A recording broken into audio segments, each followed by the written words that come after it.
Assalamu alaikum wa rahmatullahi wa barakatuh to all my viewers out there. I'm still your dietitian Aisha Yusuf. I'm going to discuss about diabetes today, one of the common diseases, that has caused a lot of discomfort among people right from childhood, right from gestation up to old age. That's what I'm going to discuss today. Diabetes. Diabetes is simply the disease or the condition that leads or cause excess glucose within the bloodstream. And this excess glucose within the bloodstream is what moves inside the bloodstream and it is supplied throughout the circulatory system, causing discomfort and then affecting the health of that individual negatively.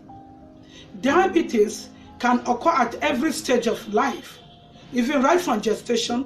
So women that are pregnant can have gestational diabetes, and then babies, the fetus inside can also have diabetes. Children do have diabetes, adults do have diabetes, even the elderly ones, which is most common, do have diabetes. It is rampant, the prevalence is all over. There's not that at this age I will not be able to have diabetes. It can happen to anybody at every stage of life. In general, daily, after eating any type of food in life, you take your breakfast, your lunch, your dinner, digestion will definitely take place if your GIT system is healthy. When digestion takes place, absorption will take place. All food, especially carbohydrate food, will be broken down into glucose, which is the end product of carbohydrate, and then absorbed into the system. That is when insulin will be secreted to the pancreatic duct. That's an organ in the body, in the GIT, attached by the side of the stomach along the liver, that secrete what we call insulin.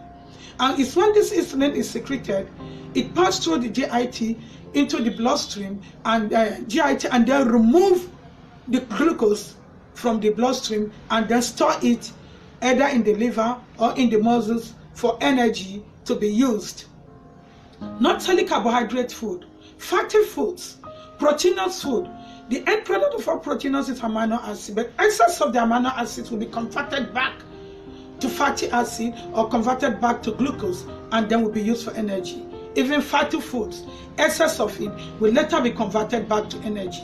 So all this end up as glucose into the system. That is why we quantify and mind how we eat. So by the time insulin gets this glucose and then it's being used by the body, the one in the muscles will be used for physical activities. When you carry out your activities, you're walking, you're running, sweeping, washing of clothes, you are expending the glucose, you are using the energy.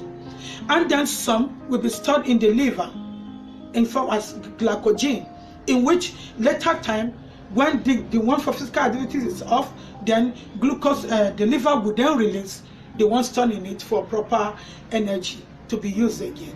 But in terms whereby this glucose is too excess, according to how we eat our food or low level of physical activities, in which in my next video I will discuss how all this affects us to have this glucose, then the body or the liver or insulin will not be able to remove enough glucose from the blood and then leave the rest in the blood to start causing problem within the body system entirely.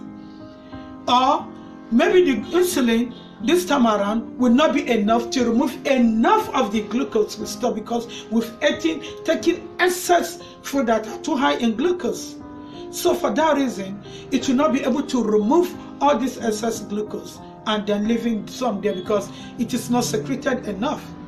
Or when people do not try to burn out this glucose that they use, you do increase your level of energy expenditure, then it will be left in the blood to roam around and then causing discomfort. This a method or this simple way of description will make that person to be said to have diabetes. And how will you diagnose diabetes?